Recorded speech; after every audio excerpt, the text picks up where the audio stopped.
Previously on TWiT. Hey, I wanted to wish a happy birthday to Joe. Happy birthday, Joe. It's his 40th. Happy birthday. We closed the studio. Why don't we stop having people in the Kidding studio me. early? He can't be here. I'm sorry, Joe. You know, maybe on your 41st. Actually, at this rate, maybe your 45th. Maybe your 50th. I don't know. Hands-on iOS. I am going to tell you about family sharing, an incredibly powerful feature that, frankly, most people should probably use. Hands-on photography. So you got your camera and you're thinking about upgrading to a new camera. Should you?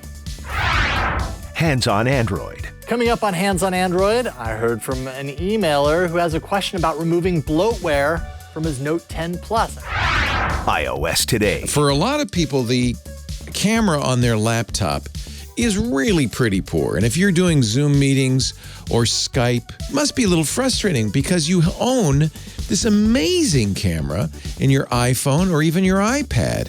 Why can't I use that? Well, now you can with a product called Epic Cam. TWiT. Still essential.